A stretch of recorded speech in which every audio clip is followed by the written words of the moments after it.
요한계시록 5번째 5주차 강의 기도하고 시작할까요? 제가 잠깐 기도하겠습니다. 네. 하나님, 요한계시록의 말씀을 우리가 마음에 새기고 이 말씀을 우리가 먹고 우리의 삶으로 실천하기 원합니다. 하나님의 이 계시의 말씀 밝히 드러내 주시는 것들을 우리가 기억하며 우리가 또한 성령 안에서 이해하며 성령의 교회에게 하시는 말씀을 우리가 듣기 원하고 있사오니 오늘도 말씀으로 우리를 가르치시고 또 이 말씀대로 살아갈 힘을 허락하여 주시옵소서. 마지막 때를 살아가고 있는 우리에게 더할 수 없는 하늘나라 소망으로 채워주시고 말씀 한 구절 한 구절 깨달아 이해하는 그러한 은혜가 있을 수 있도록 우리 가운데 함께하여 주시옵소서. 예수님 이름으로 기도드립니다. 아멘. 좋습니다. 네. 그러면은 이제 제가 화면을 공유해서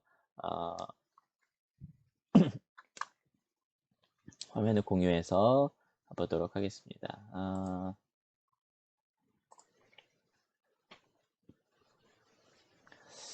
네, 제가 지금 화면을 공유했고요. 화면 보이시죠? 이 화면 보시면서 이번 강의 들어가 보도록 할게요. 여기 보시면은 요한계시록 성경 공부 이번에는 이제 8장에서 11장까지의 내용인데 11장이 일곱 번째 나팔까지 다 이어지고 있거든요. 이거를 볼까 말까 하다가 어쨌든 11장까지 이제 끝까지 다 보는 게 좋겠다 싶어가지고 오늘 8장부터 11장까지 지난번에 부터 시작해서 일곱 번째 인을 떼는 것부터 일곱 번째 나팔이 부는 것까지 우리가 한번 가보도록 하겠습니다. 8장에서 11장 전체 구조를 잠시 보시면은요, 4장부터 22장까지, 그러니까 다예요. 그러니까 일곱 교회에게 하시는 말씀을 제외하고는 이후에 마땅히 일어날 일들이라는 어떤 그러한 챕터 안에 들어가 있습니다. 여기에 우리가 지난번에는 어린 양과 두루마리 일곱 인을 떼는 그러니까 6번의 인을 뗐었죠. 그런 일들에 대해서 좀 다루어 봤고 뭐가 여기 있는데 빠진 것 같은 느낌이 들지만 네. 천사들과 나팔들 그리고 다가오는 진노에 대한 경고가 이렇게 되어 있습니다. 아마 여기가 19절까지인데 19절부터는 또 다른 걸로 이렇게 넘어가기 때문에 아마 이 ESV 버전에서는 18절까지라고 이야기를 한 것 같아요. 19절부터는 하늘의 성전이 열리는 그런 내용이거든요. 여기서 이제 8장 2절에서 5절까지는 하늘의 향 제단에 대해서 그리고 일곱 나팔을 부는 천사들의 일곱 나팔을 불 때 어떤 일이 일어나는지를 8장부터 11장까지 알려주고 있습니다. 그리고 막간으로는 하나님의 성소 그리고 하나님의 증언하는 교회의 안전과 고난에 대한 이야기가 10장과 그리고 11장에 등장을 하게 되죠. 그러니까 8장과 9장에서는 6번의 나팔이 불게 되고 그리고 10장과 11장 14절까지는 이 막간을 이용해 가지고 좀 하나님의 성소, 하나님의 성, 하나님의 증언하는 두 증인 이런 이야기들이 또 나오게 되죠. 그리고 11장 15절에 일곱 번째 나팔이 불리게 되는 내용을 보게 됩니다. 조금 더 이 내용을 분해해 보면요. 제가 여기 이렇게 구분을 지어놨는데 이 4가지와 3가지로 이렇게 되어 있어요.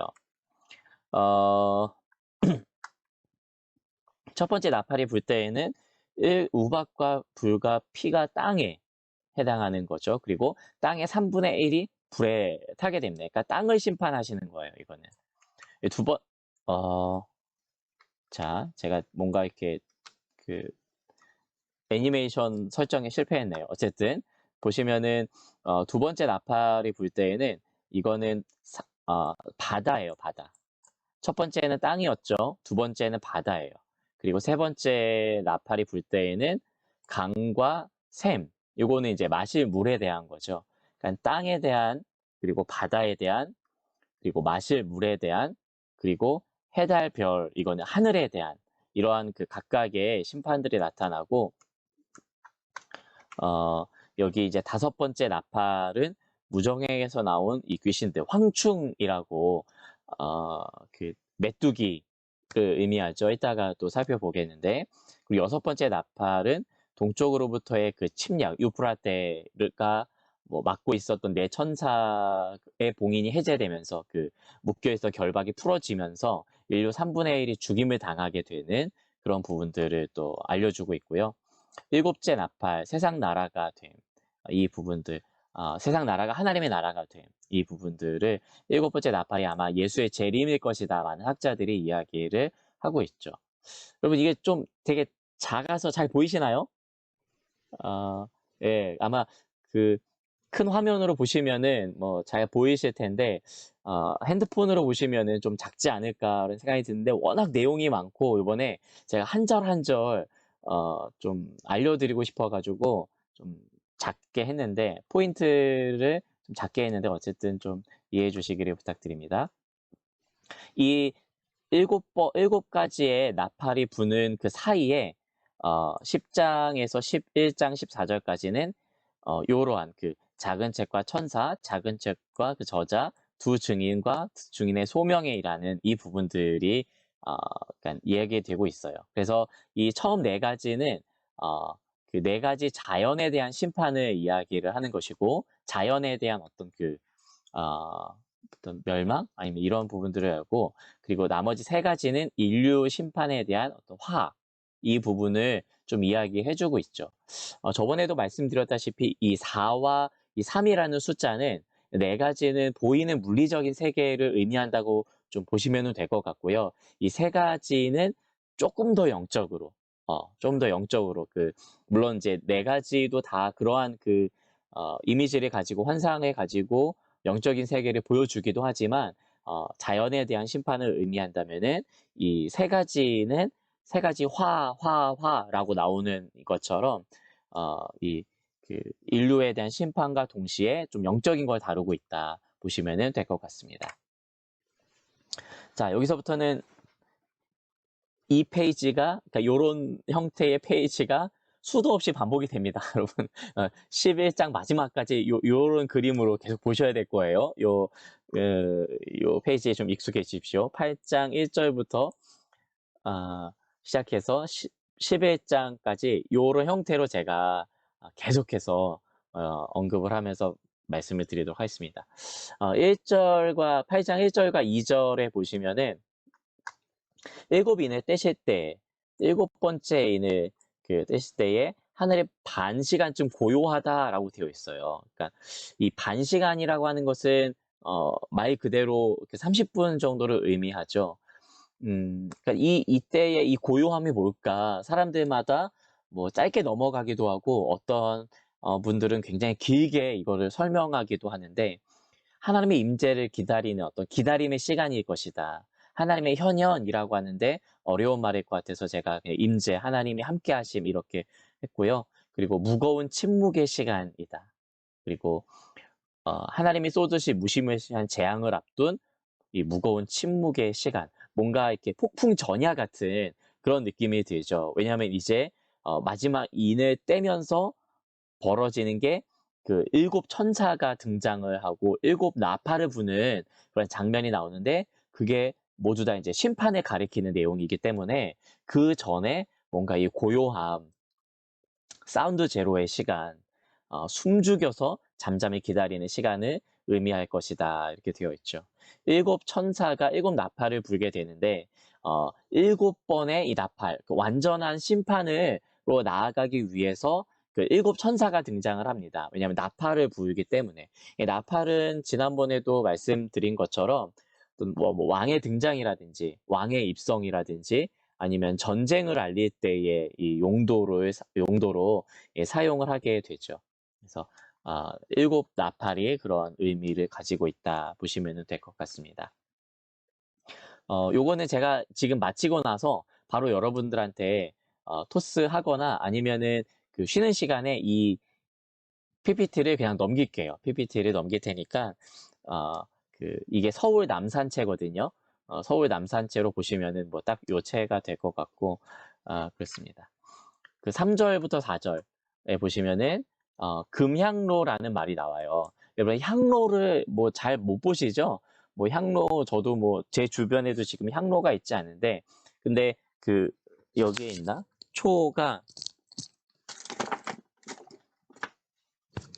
향로가 이제 향을 피우는 어떤 그 그릇이라고 보시면 될 것 같은데 여기도 이렇게 보시면은 이러한 그 초가 담겨져 그러니까 뭐 양초가 담겨져 있는 뭐 그릇 뭐 이런 의미로 보시면 될 것 같아요. 향로가 향을 담는 향을 태우는 그러한 분향의 기구인데 많은 향을 이제 이렇게 받습니다.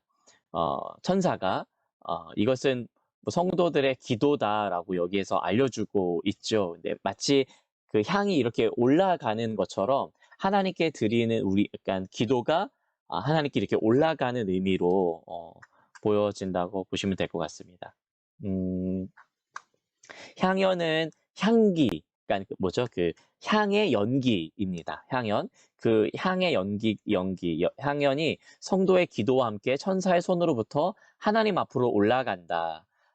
이 표현을 보는데 여기서는 이 하나님 앞으로 올라간다는 게 하나님께 기도가 연락되는 것을 의미하기도 하죠.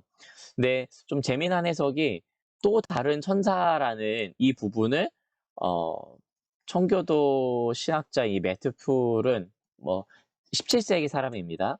17세기에는 이런 생각을 했을 수도 있다는 생각이 드는데 이때 천사 이 사자를 그리스도라고 이제 주장을 했어요. 물론 이 사람만 그렇게 한 건 아니고 당대 청교도들 중에는 이 또 다른 천사, 그러니까 일곱 천사가 아닌 또 다른 천사가 그 기도를 가지고 올라가는 사람이 그러니까 그 분이 누구냐 도대체 바로 예수 그리스도의 것이다, 그리스도의 것이다라고 이야기를 하죠.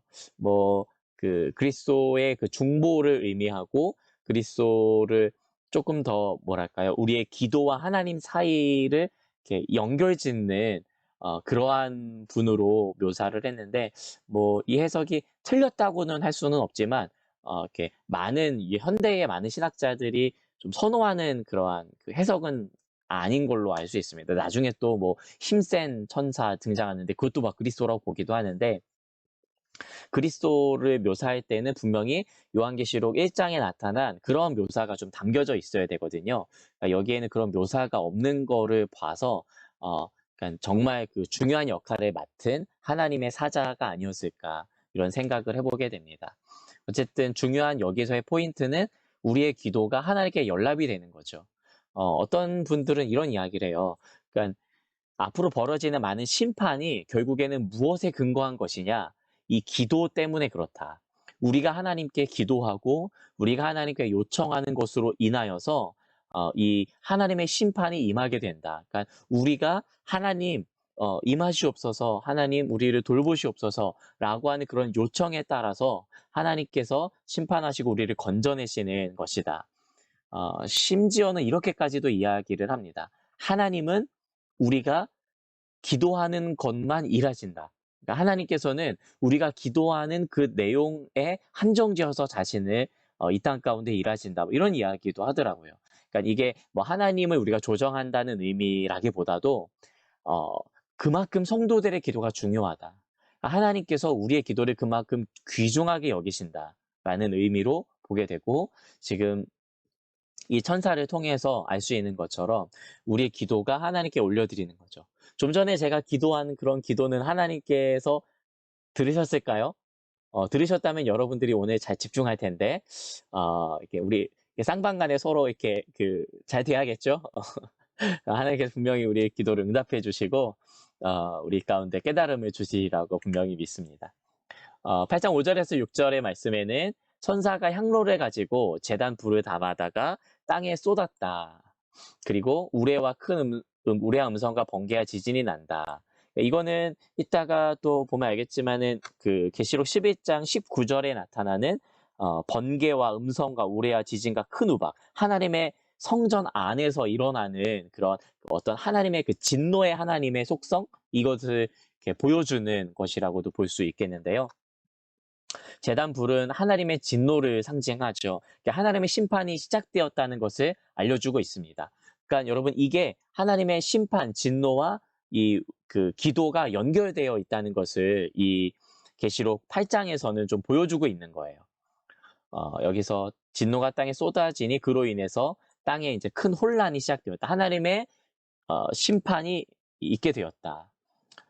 여러분 그 천국과 지옥이 어떻게 구분이 되는지 어떤 신학자는 이렇게 이야기하더라고요. 천국은 하나님의 사랑으로 충만한 곳이다.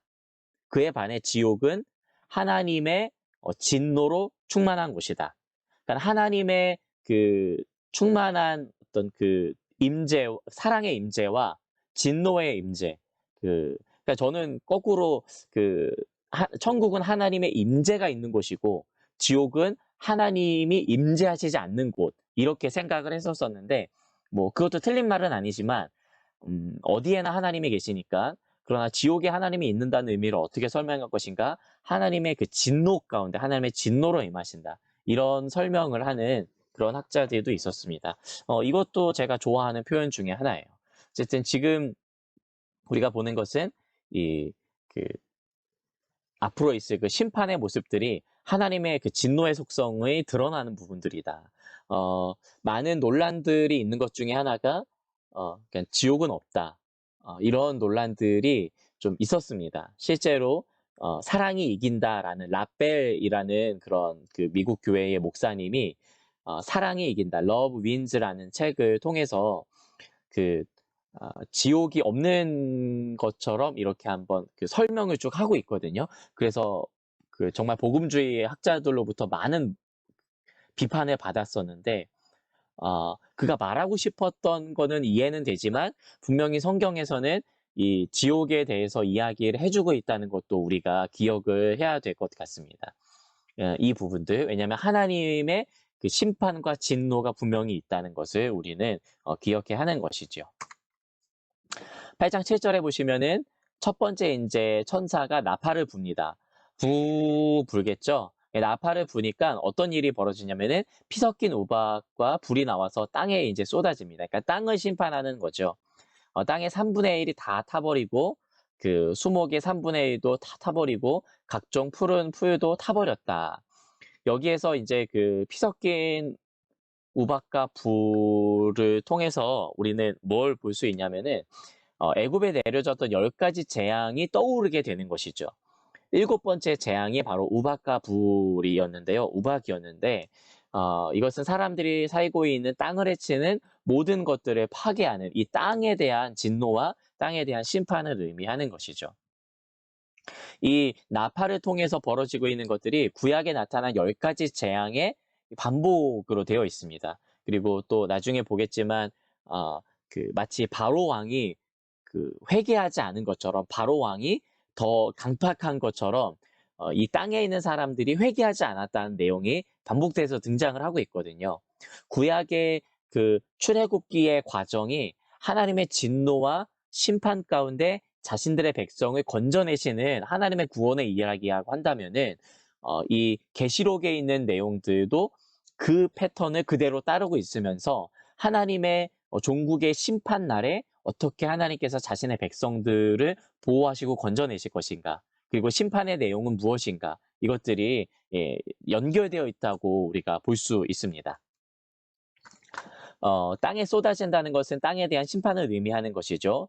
땅과 수목과 이것의 3분의 1이 다 타버리죠. 그러니까 식물과 또 초식동물들 다 이제 그 큰 타격이 일어나게 되고 이로 인해서 생태계는 아주 큰 위협에 처하게 되죠. 그러니까 뭐 인류에 대한 심판은 나중에 있지만 바로 이제 3분의 1을 죽이는 일들, 이런 일은 나중에 있지만 사실 이 일들로 인해서 인류는 큰 고통을 당하게 된다는 것도 알 수가 있죠.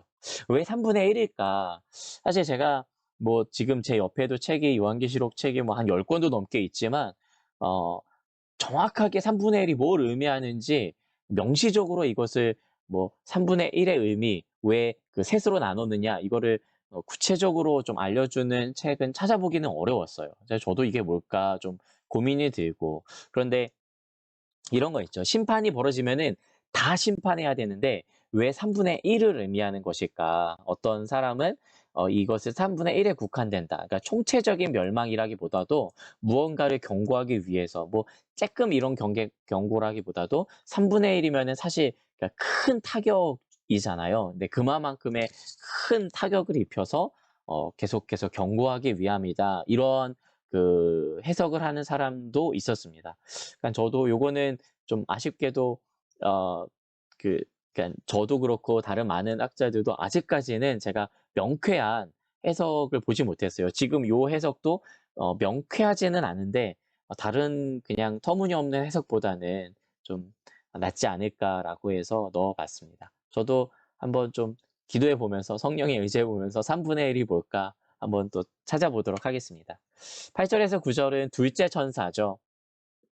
여기서는 그 바다에 대한 심판입니다.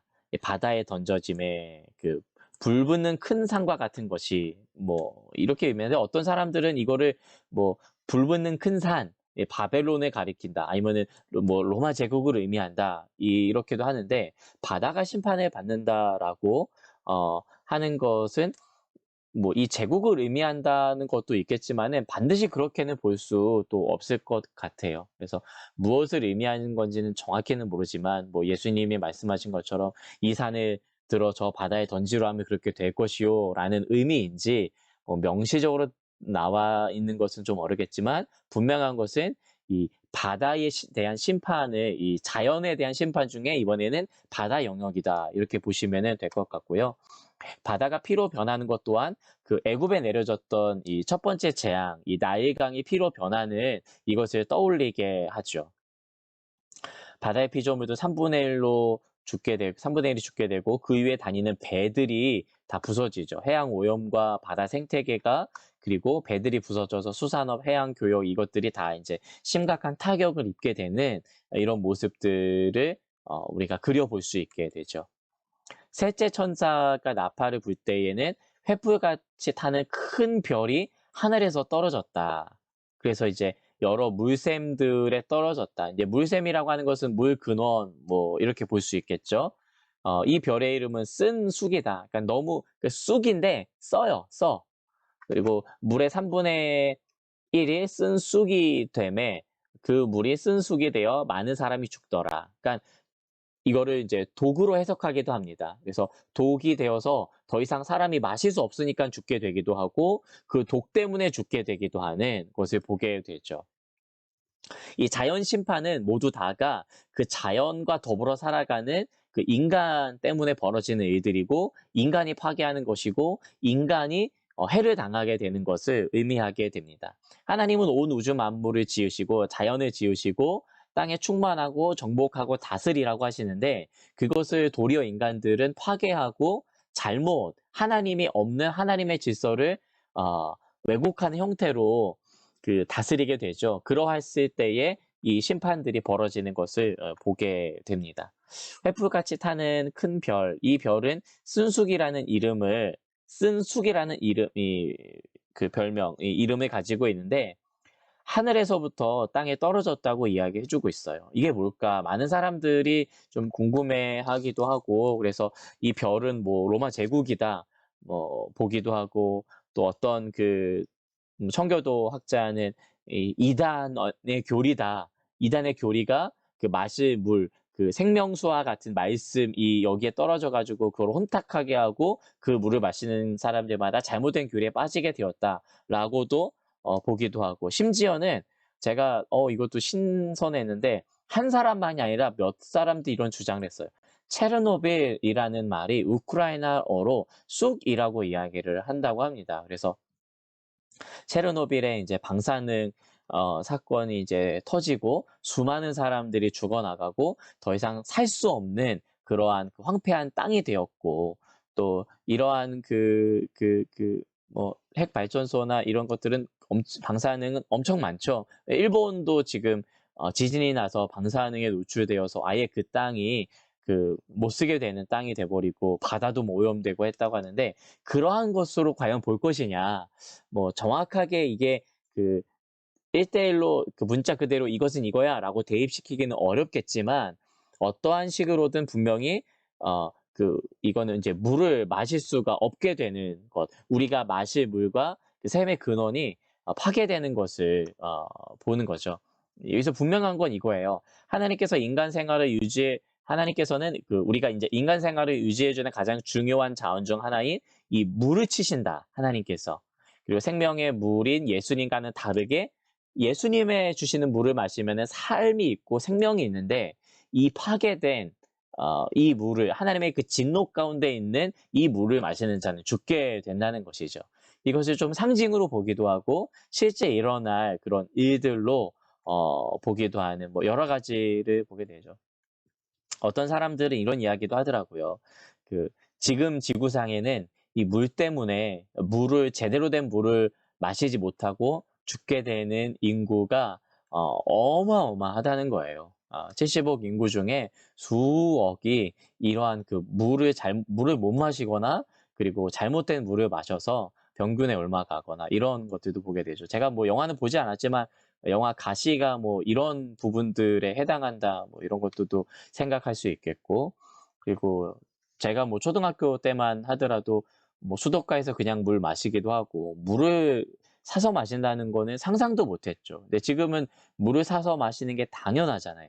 정수기 없는 집이 없고 정수기 없으면은 당연하게 물을 사서 마셔야 되는 그런 현상, 물을 끓여 마시거나 적어도 이런 거를 볼 때에 우리가 일상생활을 하는 것들에 큰 타격을 입게 되는 것을 보게 되죠. 근데 이게 저는 지금 앞으로 일어날 일이냐, 아니면 지금 있는 일이냐, 아니면 예전에 있었던 일이냐, 이거를 말하고 싶지는 않습니다.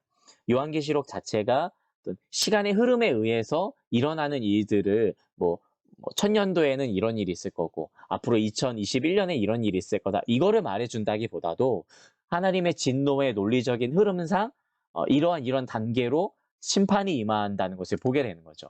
어찌 보면 이런 심판들은 이미 있었던 것일 수도 있고 지금 현재 진행형일 수도 있고 앞으로 이것들이 심판이 벌어질 수도 있는 그러한 일들입니다. 넷째 천사가 나팔을 붑니다. 해의 3분의 1과 달의 3분의 1과 별의 3분의 1이 타격을 받게 된다. 이것 또한 이렇게 보실 수 있어요.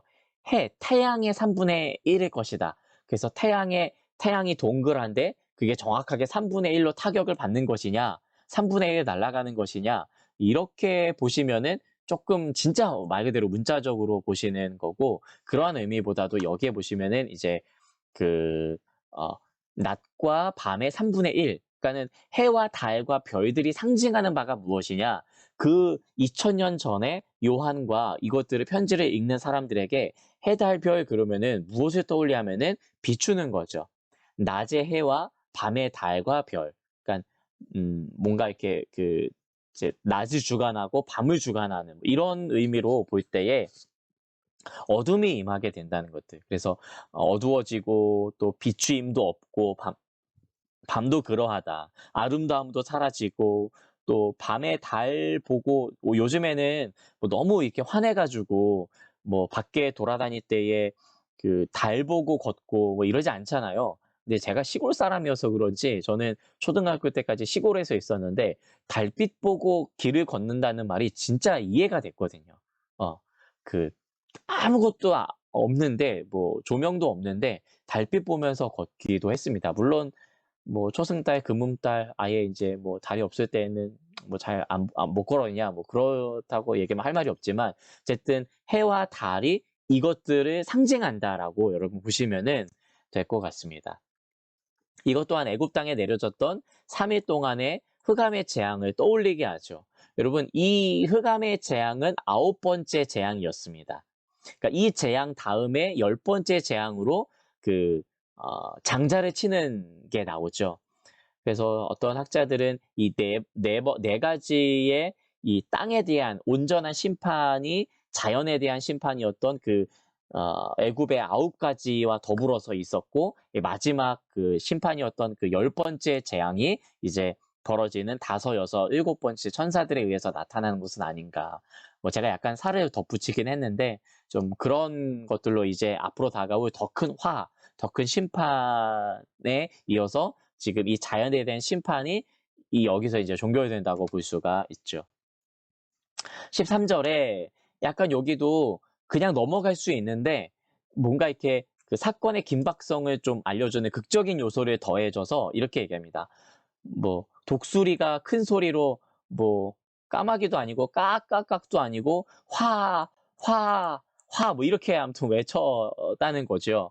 그래서 그 땅에 사는 자들에게 화가 있을 것이다.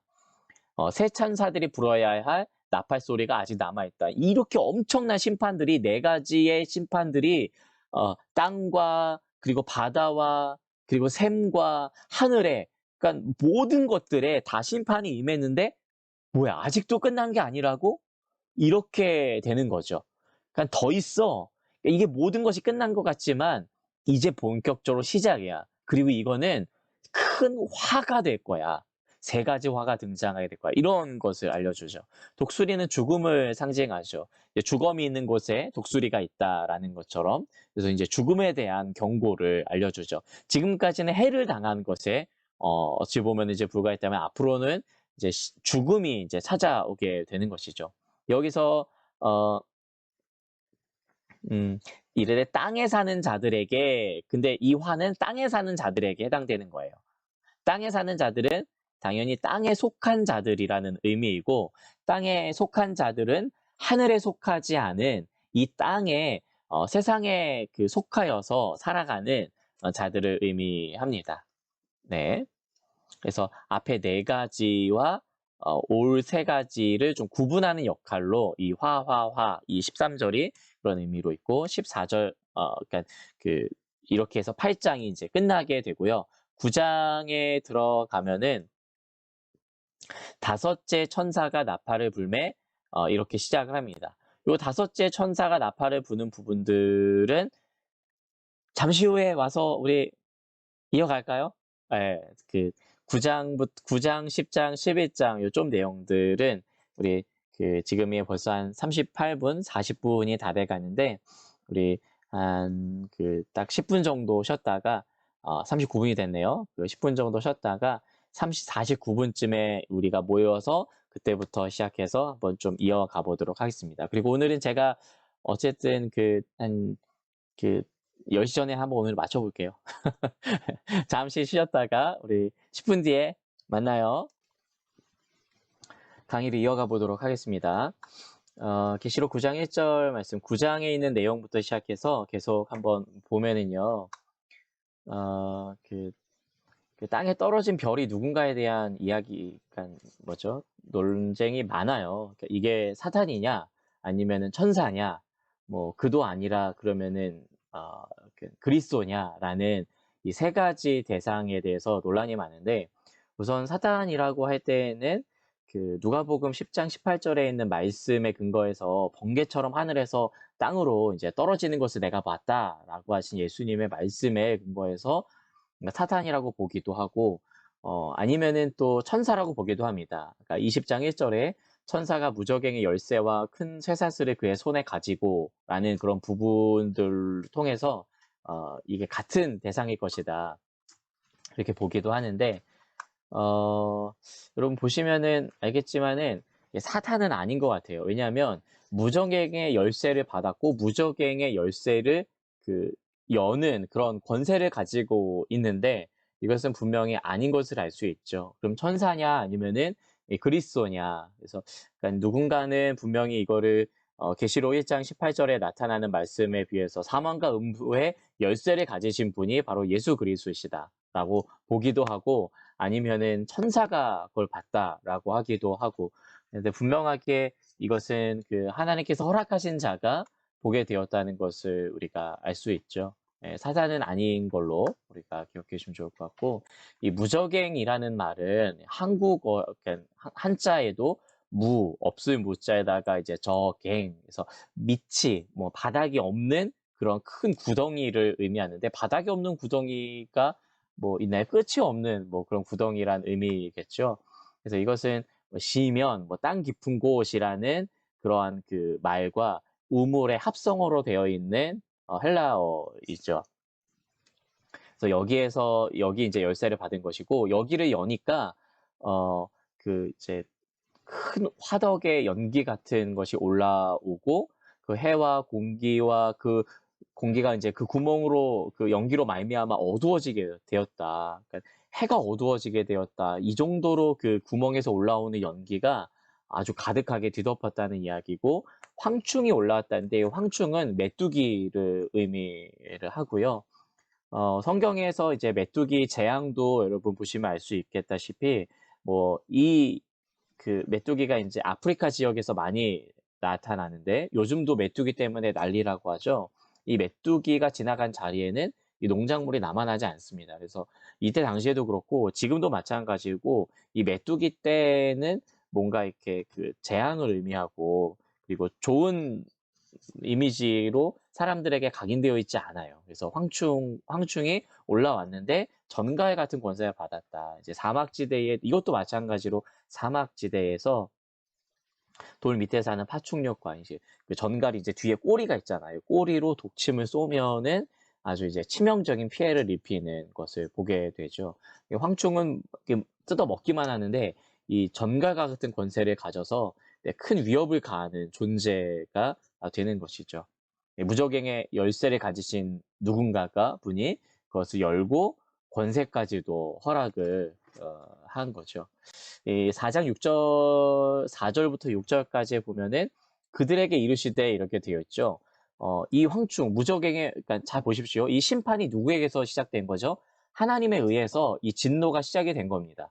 그리고 이 9장에서 우리가 포인트를 잡아야 될 것은, 하나님이 이 진노를 시작하셨구나. 하나님이 이 진노를 통해서 이 땅에 있는 자들, 땅에 속한 자들을 심판하시는구나, 라고 볼 수 있죠. 그래서 무적행을 여는 것도 하나님께서 허락하셔야 여는 것이고, 그리고 그 거기서 올라오는 황충에게 정갈 같은 권세를 주신 것도 마찬가지고, 그리고 황충에게 명령하여서 어떤 자들을 해치라라고 하는데 이 하나님의 인침을 받지 아니한 사람들에게만 해쳐라. 이건 당연하게 우리가 14만 4천 우리 그 충만한 하나님의 구원에 이르는 그 숫자에 해당되지 않는 자를 심판하는 것들 하나님이 허용하시죠, 허락하시죠. 여러분 이 내용을 볼 때에 이 뭐죠? 바로 좀 전에 우리가 흑암의 심판 이후에 시간의 심판까지 받고 그 애굽의 재앙의 마지막 그 10번째 재앙인 장자를 치는 그런 심판이 떠오르지 않습니까? 어린 양의 그 피를 우슬초에 찍어가지고 문설주에 바른 그 집은 넘어간다. 패스오버 한다 그러죠. 6월절. 근데 그것을 떠오르게 하는 거예요. 그래서 인침을 받은 사람을 볼 때에, 그러니까 하나님께서 명령하시는 거예요. 딱 볼 때에 인침을 받은 사람은 절대 해하면 안 돼. 그리고 인침을 받지 않은 사람들만 너가 해할 수 있어. 그러니까 독침을 쏠 수 있어. 이런 이야기겠죠. 이것을 볼 때에 하나님의 그 보호하심, 자기 백성을 향한 보호하심과 동시에 그러지 않은 자들에 대한 하나님의 진노를 우리는 보게 됩니다. 5달이라고 나오는데 이 5달 동안 괴롭게만 하게 하시는데 여기서 이제 보통 메뚜기의 수명이 5달이라고 합니다. 그러니까 이 황충의 수명이 5달이기 때문에 이것을 좀 비유적으로 이야기를 한 것일 수도 있고 어떤 그 기간을 의미하죠. 그러니까 어떤 긴 시간이 아니라 엄청난 긴 몇 년 이런 게 아니라 짧은 시간을 의미하는 거라는 것을 보게 되죠. 사람들이 죽기를 구하여도 죽지 못하고 이게 좀 끔찍하죠. 죽고 싶으나 죽음이 그들을 피한다. 그러니까 이때에 이 해한다는 말은 죽이는 것이 아니라 끊임없이 전갈에 쏘이는 고통을 당하는 거예요. 조금 쏘여도 죽을 것 같은데 계속 이 고통이 5달 동안 끊이지 않는 이 고통이 있는 거죠. 네. 차라리 날 죽여줘. 약간 이런 것 같은 너무나도 끔찍한 일이죠.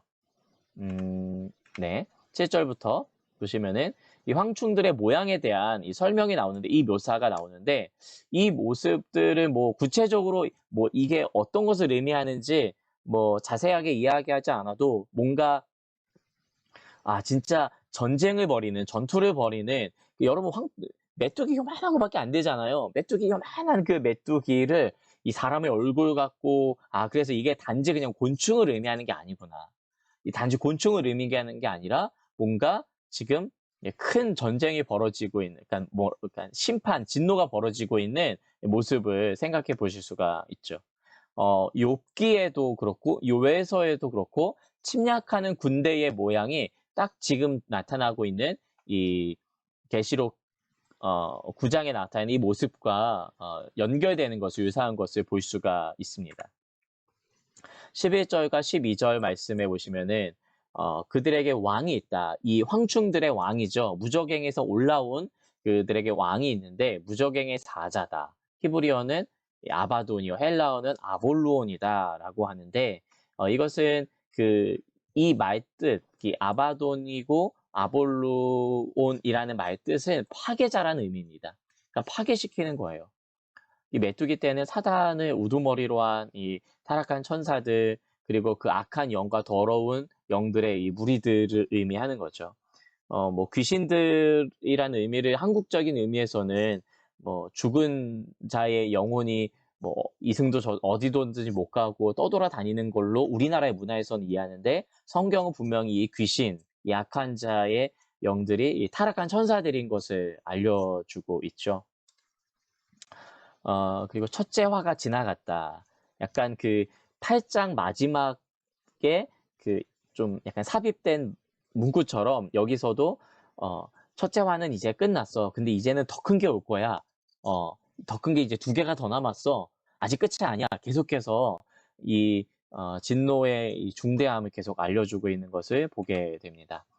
13절에서부터 15절까지 보시면은 하나님 앞 금제단의 네 뿔이 있죠. 그러니까 뭔가 지금 막간에 계속 무엇인가를 알려주고 있는데, 지금 이 6번째 천사가 나팔을 불 때에 이런 일들이 벌어지는 거예요. 그러니까 출애굽기에 보시면은 30장 2절에 3절에 이 분향단의 네 모서리에 있는 금으로 싼 네 뿔을 상징하는 것을 여기 이제 6째 천사가 불 때에 그 모습이 똑같이 또 보이게 되고, 이제 무엇인가 이렇게 큰 일이 더 벌어지는 것을 여기서는 알 수 있는데, 큰 강 유브라데에 결박한 네 천사를 놓아주라. 그러니까 이거는 7장에 보시면은 우리가 이미 봤던 7장에 사방의 바람을 붙잡던 네 모퉁이에 서서 사방의 바람을 붙잡던 그 천사들, 거기에 이제 결박당에 있었던 그 천사들을 놓아주라는 이야기이고,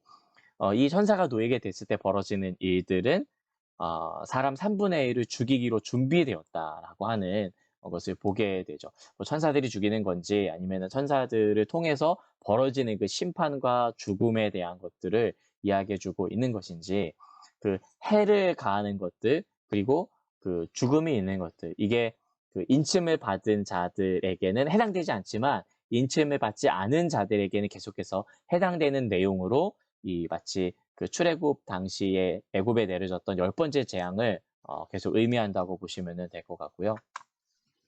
이 마병의 수는 2만만이다, 이런 이야기가 나오죠. 그래서 오늘날에는 잘 쓰지 않는 개념이기도 하고, 2만만이 뭐냐? 이게 저도 2만만이 뭐야? 이게 오타인가? 이랬었는데 그거는 아니고, 학자들마다 이것을 2만 명에다가 만을 더 이제 곱하는 거죠. 그럼 2억 명이 되는 거예요. 그리고 이거를 들은 거예요. 마치 14만 4천이라는 숫자를 들은 것처럼, 그리고 나중에는 셀 수 없는 수의 무리를 이제 본 것처럼, 이거는 들은 거죠. 이제 들은 게 2만 명이라는, 그러니까 2억 명이라는 거예요. 이 마병의 수가. 그러니까 황충, 그리고 뒤이어서 이제 사람의 얼굴로 하고 있는 그런 모양과 그로 인해서 그 다음에 벌어지는 6째 나팔을 불 때에 유프라데 강에 네 천사가 결박당해 있다가 이제 풀어졌을 때에 그 경계가 허물어지고 묶여 있었던 것들이 풀리게 되었을 때에 이제 마병이 침범하게 되고 마병이 오게 되는데, 이처럼 숫자가 많게 되는 것을 강조하는 것은 엄청난 사람들이 죽게 될 것을 보여준다, 이렇게도 볼 수가 있겠죠. 아마 2억이라는 숫자를 굳이 셀 이유가 없었기 때문에 2만 만이라고 이들이 듣고 이해하고 이러지 않았을까 생각을 해보게 됩니다. 계속해서 6째 나팔을 불 때에 벌어지는 일들인데요. 이 같은 환상 가운데 그 말들과 그 위에 탄 자들을 보니 불빛과 자줏빛과 유황빛 호심경이 있고 또 말들의 머리는 사자 머리 같고 입에는 불과 연기와 유황이 나온다. 그러니까 심판에 대한 어떤 이야기를 알려주고 있고 황충은 해치기는 하지만은 그 전과 같이 쏘고 그리고 죽기 원했으나 죽지 못하는 그런 일들이 벌어졌다 한다면은 다섯 번째 납할 때는 이제 여섯 번째 납할 때는 사람 3분의 1이 죽임을 당하게 되는 거예요. 그렇죠? 그리고 마치 어떤 사람들이 이 불과 연기와 유황은 뭐 대량 살상 무게와 같다 이런 표현으로도 이야기를 하고 있습니다. 20절에서 21절에 나오는 내용들을 보시면은 이 재앙은 죽지 않고 남은 자들이 있는데요. 이 재앙, 그러니까 3분의 2죠. 이 재앙의 3분의 1이 죽었는데 나머지 3분의 2 죽지 않은 자들은 손으로 행한 일을 회개하지 않는다. 그러니까 10가지 재앙이 내렸음에도 불구하고 바로 왕이 회개하지 않고 바로가 그러니까 재앙들마다 바로가 더 마음에 강팍하게 하고 강팍하게 했던 것처럼 심지어는 10번째 재앙으로 자신의 아들이 죽었고 그러므로 인해서 이제는 가라라고 했지만 또다시 군대를 이끌고 쳐들어오잖아요. 그렇죠? 군대를 이끌고 다 죽이려고 하잖아요. 마치 그 마병처럼 또 죽이려고 이제 쳐들어오는 모습들을 보게 되는데 도리어 여러 귀신과 또 보는 것과 보거나 듣거나 다니거나 하지 못하는 이 금, 은, 동과 목석의 우상에게 절하고 또 그 살인과 복술과 음행과 도둑질 그 모습들을 회개하지 않는다. 그러니까 죽지 않고 남은 자들은 그 여전히 회개하지 않는 자들을 의미하는 것이고 그리고 손으로 행한 일은 무엇이냐? 하나님의 은혜를 거부하고 살아가는 사람들의 삶의 방식인데 그 내용들이 그러니까 우상에게 절하는 모습으로 나타나고 손으로 행하는 그런 살인과 복술, 점치는 것과 음행이나 이런 도둑질을 하는 자들이다를 우리가 보게 되죠. 이제 10장으로 넘어가 보면은 그 힘센 다른 천사가 등장하게 됩니다. 그러니까 6가지의 나팔로 인한 6가지 재앙은 끝났어요. 이제 막간으로 넘어가는데 10장과 11장 14절까지는 이 막간에 있는 그런 내용들입니다. 이 내용들을 우리가 좀 한번 볼게요. 힘센 다른 천사다 여기 나오는데 여기는 이제 5장 2절에 나타나는 힘 있는 다른 천사와 같은 그런 천사로 보기도 합니다. 근데 이 모습을 보십시오. 구름을 입고 하늘에서 내려옵니다. 그 머리에는 무지개가 있어요. 얼굴은 해 같아요. 그 발은 불기둥 같고 그리고 두루마리를 들고 오른발은 바다, 왼발은 땅을 이렇게 밟고 있는 이런 모습들. 어찌 보면은 좀 그리스도 인자 같은 모습 아닌가요? 그래서 인자라고 하기도 하는데 힘센 다른 천사를 인자라고 보기도 하는데 좀 더 좋은 어떤 그 해석은 그 예수님의 대행자, 그러니까 예수님의 그 일을 나타내기 위해서 뭐 예수님이 보낸 그러한 그 사자로 보는 것이 맞지 않은가 생각이 듭니다. 여기는 조금 더 작은 두루마리죠. 예수님께서 예수님의 모습을 좀 같이 묘사하고 있기 때문에 이거는 예수님의 어떤 계시가 담겨져 있을 것이다 보기도 하고요. 바다와 땅을 밟는다는 말을 또 뭐 유대 학자들은 그 이스라엘과 그리고 그 옆에 그 바다 뭐 지중해죠 여기를 밟고 있는다. 당연하게 이제 그들이 본 거는 그거겠지만 이것은 뭐 다분히 온 세상을 밟고 있고 온 세상의 통치권을 가지고 있는 그리고 그 두루마리를 들고 있다는 것은 온 세상을 향하고 있는 어떤 메시지 그리고 온 세상에 미치는 그러한 내용을 보고 있다는 것을 가지고 있다는 것을 우리가 보게 되는 것이죠. 사자가 부르시는 것 같이 큰 소리로 외쳤다. 이것은 큰 소리로 말하는 어떤 위엄과 능력을 이야기를 하죠. 힘센 천사가 목소리도 엄청 커요. 사자같이 부르짖어요. 7우레, 뭐 우레라는 말은 뭐 요즘 뭐 잘 안 쓰죠. 우레메, 뭐 옛날에 뭐 그 우레메 할 때나 이제 뭐 썼던 그 오늘날은 뭐 번개맨 약간 이런 의미인데 그 천둥 소리죠. 그러니까 우르르 쾅쾅 뭐 이런 그 소리인데 이게 7번에 뭐 한 번, 첫 번째부터 7번까지의 천둥 소리 있지 아니면은 7이라는 숫자가 계속 완전함을 의미하기 때문에 완전한 그 어떤 그런 천둥 소리 있지 뭐 명확하게는 뭐 알 수는 없지만 여기서는 일곱 우레가 말을 하는 것처럼 묘사되고 있어요. 일곱 우레가 말을 할 때에 이렇게 나타나는 것을 볼 때에 그 일곱 우레를 어떤 그 인격적인 대상처럼 보고 있다. 그래서 일곱 번이라는 의미보다는 어떤 일곱 우레, 뭐 이런 의미로 보는 것이 좋겠다라는 생각이 들고요. 그리고 소리가 났을 때에 무엇을 얘기하냐면은 막 그거를 요한이 또 받아 적으려고 기록하려고 하는데 임봉하고 기록하지 말아라. 예, 이것은 하늘에서 난 소리죠. 아마 또 그 하늘 보좌에서 나는 소리겠죠. 지금 그 천사가 내려왔는데 힘센 천사가 하늘로부터 내려왔는데 그 힘센 천사를 보내신 그 분이 이야기를 하는 거라고 볼 수가 있죠.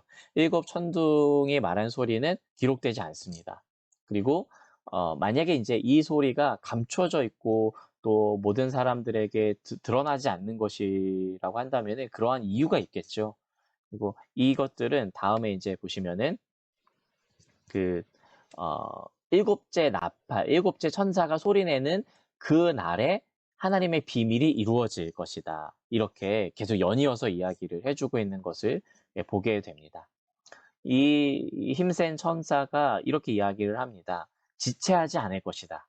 이것은 뭐 그 당연하게 그 분명히 이제 시간이 없다는 말이고 지체하지 않고 그것이 이루어질 것이다. 비밀이 이루어질 것이다. 반드시 그 약속이 성취된다는 것을 힘주어서 사자 같은 목소리로 이야기를 하고 있는 것이죠. 힘센 천사는 오른손으로 창조주를 가리킵니다. 아마 왼손으로는 두루마리를 들고 있겠죠. 그래서 하늘을 향하여 오른손을 들고 그 살아계신 이 곧 하늘과 그 가운데 있는 모든 것들을 창조하신 이를 가리켜서 맹세하여서 지체하지 않을 것이다. 그러니까 이 마지막 이 심판과 모든 것들이 결국에는 마지막으로 완성될 것이고 이제 이 모든 것들은 일곱째 천사가 소리내는 그날에 일곱 번째 천사가 소리내는 그날은 세상 나라가 우리 주와 그리스도의 나라가 될 것이다. 이걸 외치는 거거든요. 그때까지 그러니까 그때 가서 이제 완전하게 이루어질 것이다. 이렇게 알려주는 것이죠. 근데 그것이 어떤 것처럼 하나님이 그의 종 선지자들에게 전하신 복음과 같이 비밀이 이루어질 것이다. 그러니까 하나님께서는 당신의 선지자들에게 말씀하시지 않고는 행하시지 않는데 이 선지자들에게 항상 무엇이 이루어질 것이다. 마치 요한계시록도 마찬가지죠. 그 앞으로 일어날 일들에 대해서 요한을 통하여서 보여주시고 일곱 교회와 또 온 교회에게 말씀하시는 그런 내용들인데 이것은 반드시 너희를 구원할 것이다. 그리고는 심판이 있을 것이다. 이것을 말씀하는데 이게 복음이라는 거예요. 그러니까 좋은 소식인 거예요. 여러분 이 좋은 소식은 당연하게 그 믿는 자들에게 해당되는 것이죠. 그래서 일곱 번째 천사가 나팔을 부는 그때에 그 우리에게 일어날 그 좋은 일들, 우리 주와 그리스도의 나라가 되는 일들이 일어나는 것을 예언한다. 이렇게 볼 수 있겠습니다. 8절과 10절, 8절부터 10절까지는 두루마리를 가지라라고 두루마리를 취하라라고 하는 것은 이 말씀이 이제 너에게 해당된다, 너에게 주어졌다라는 그런 것을 보게 되고, 근데 이 해석이 이런 것일 수 있어요. 바로 좀 전에는 그 일곱 우레가 말하는 것을 기록하지 말라라고 이야기를 했죠. 그래서 이 기록하지 말라는 것과 이 두루마리가 다른 것이다라고 해석이 되기도 하고 사실 일곱 우레가 말하는 그런 모든 내용들이 이제 이 여기에서 펼쳐지는 것이다 이렇게 보기도 하는데 제가 볼 때는 좀 그러니까 다른 것으로 봐야 되지 않을까. 일곱 우레는 일곱 천사가 가지고 있던 두루마리와 좀 다른 것이었으니까요. 일곱 우레가 뭔지는 뭐 잘 모르죠. 두루마리를 취하는 예, 계시된 그 말씀이 기록된 그 책을 가지라는 말이고 여기에서 이제 먹어버리라는 말이 우리에게 좀 혼란을 가져옵니다. 그러니까 그거를 먹으라라고 하는데 먹어버려라고 했기 때문에 여러분 질문에도 왜 이런 버리라는 말을 쓸까? 근데 이거는 아마 우리나라 그 번역상에 좀 한계가 아닐까라는 생각이 드는데 새 번역이나 그리고 그 영어에도 take라는 말도 나오고 그러니까 봤을 때 이것은 먹어버려라는 의미라기보다도 받으라 이것을 받아서 그러니까 이제 그러니까 두루마리를 가지라라고 했을 때에 이제 그 앞에 가가지고 그 천사에게 그것을 받아서 이것을 먹어. 이제 내가 이걸 줄 테니까 너는 이걸 받아. 그리고 이것을 먹어. 이런 의미로 보는 것이 더 맞고요. 근데 왜 이것을 먹으라라고 했냐면은 그것이 에스겔과도 마찬가지죠. 에스겔 3장 1절에도 똑같이 내용이 나오는데 이것을 단지 그냥 읽는 정도가 아니라 내 속으로 내 몸의 일부가 되게끔 하라는 이야기죠. 먹는다는 의미는 먹는 것이 나의 일부가 되잖아요. 그런 것처럼 말씀이 나의 피와 살과 뼈가 된다. 뭐 그런 의미로도 해석이 될 수 있겠죠. 그 입에는 꿀과 같으나 배에는 쓰다. 여러분 이 순서를 기억하십시오. 다 말씀이 이렇습니다. 천사도 그렇게 이야기를 했고 반복적으로 요한도 실제 이렇게 되었다고 기록을 하고 있어요. 여기만 해도 지금 9절과 10절에 반복해서 이야기를 해주고 있습니다. 이것은 말씀을 받기는 쉽지만 살아내기는 어렵다. 그것을 실제 행하기는 어렵다라는 말로 해석이 되기도 하고요. 그 말씀 자체가 기쁨을 가지고 있음과 동시에 또한 고뇌하게 되고 그것을 행하며 또한 말씀을 지켜나갈 때 당하는 어려움과 환란 이런 것들을 동시에 의미한다. 이렇게 보기도 합니다. 그래서 딱 받을 때는 너무 좋은 말씀인데 그것을 직접 내가 그 말씀대로 행하고자 하는 것들이 쉽지 않음을 좀 보게 된다. 꿀과 같이 달지만 배에서는 뭐 이런 내용들이죠. 10장 11절에 그가 내게 말하기를 내가 많은 백성과 나라와 방언과 임금에게 다시 예언하라. 그러니까 이런 거예요. 우리가 읽었던 그 7 교회를 향하여서 내가 보고 들은 바를 다 이제 예언하라라고 말씀을 해주셨는데 여기서는 또 다시 말하는 게 뭐죠? 소아시아죠. 소아시아 7 교회를 넘어서 이제는 온 열방에 예언하라라는 메시지로 재차 이것이 주어집니다. 7 교회를 향해서 편지를 보내고 예언을 하고 이것을 넘어서 이제 먹고 배에서 소화를 시킨 그걸 가지고 계속해서 우리는 또 예언하라라는 메시지를 듣게 되는 것이죠. 자, 이제 마지막 장, 오늘의 마지막 장 11장입니다. 지팡이 같은 갈대를 주며 일어나 이게 지팡이 같은 갈대가 뭘 의미하는지는 정확히 모르겠지만은 측량할 수 있는 뭐 줄자나 뭐 이런 뭐 것일 수도 있겠고 아니면 지팡이 같은 이렇게 측량할 수 있는 척도를 나타내는 뭐 이런 거를 볼 수 있겠죠. 하나님의 성전과 제단과 그 안에서 경배하는 자들을 측량하라. 여러분 이게 참 재밌지 않나요? 성전을 측량하고 경배하는 자들을 측량하라는 거예요. 그러니까는 어찌 보면 이 성전과 이 경배하는 자들을 같이 동급으로 보고 있어요.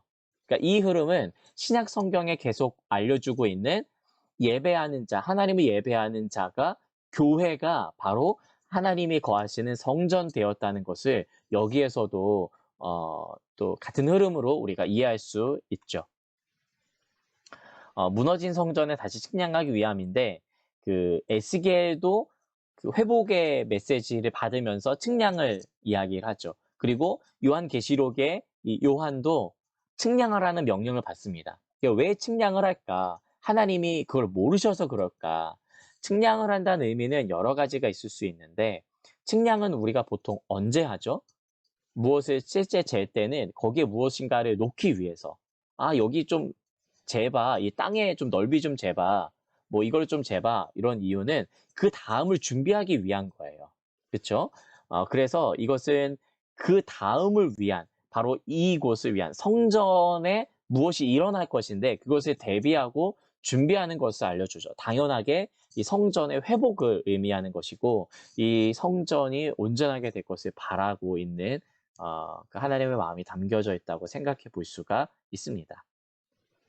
측량할 부분과 측량하지 않은 부분들을 이렇게 좀 구분을 하는데 여기에 이방인에게 주었다. 바깥 마당은 그리고 그들이 거룩한 성을 42달 동안 짓밟는다. 이제부터 좀 복잡해지고 어려워져요. 그렇죠? 이게 뭔가 그런데 이 42개월이라는 의미는 42달이라는 의미는 이것을 볼 때에 한 때, 두 때, 반 때, 즉 이 다니엘서에 나타나는 3년 반 동안에 이 성전이 이방인들에 의해서 짓밟히게 된다는 표현 그리고 바로 다음에 3절에서 나오는 지금 2절이죠. 3절에서 나오는 1260일. 1260일이 4개월, 그러니까 42개월이고 42개월이 한때 1년, 2년, 그리고 반년, 그래서 3년 반이고 이게 다 같은 말이거든요. 모두 정한 기간을 의미하고 그 왜 42개월일까? 왜 한때 두때 반때일까? 왜 1260일일까? 뭐 이거는 정확하게는 잘 모르겠어요. 나 예언되어 있었던 그 정해지는 어떤 그 기간 그리고 이게 예수님께서는 이렇게 이야기도 하십니다. 예루살렘은 그 성은 예루살렘 성은 이방인의 때가 차기까지 이방인들에게 밟히리라. 마흔 동안 지팔필이라. 다 같은 이야기를 하고 있습니다. 그러니까 무엇을 얘기해 주냐면 이방인의 때가 차지 않았다는 거예요. 그러니까 이방인의 때가 온전하게 충만하게 차는 그날이 이르렀을 때에 이 42달이 지나갈 것이다 라는 것을 보게 되고 그 1260일 똑같이 마찬가지죠. 그 이렇게 짓밟히는 동안 뭘 하냐면은 이 두 증인은 예언을 하게 됩니다. 근데 이 두 증인은 누구냐? 그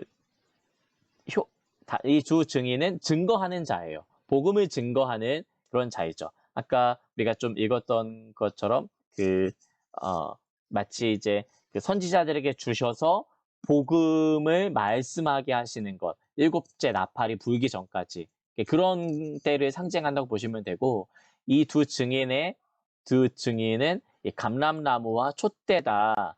이 주 앞에 서 있는 두 감람나무 촛대다라고 하는데 감람나무는 이 스가랴 4장 3절에서 4절 가운데 나타나는 이 두 감람나무인데요.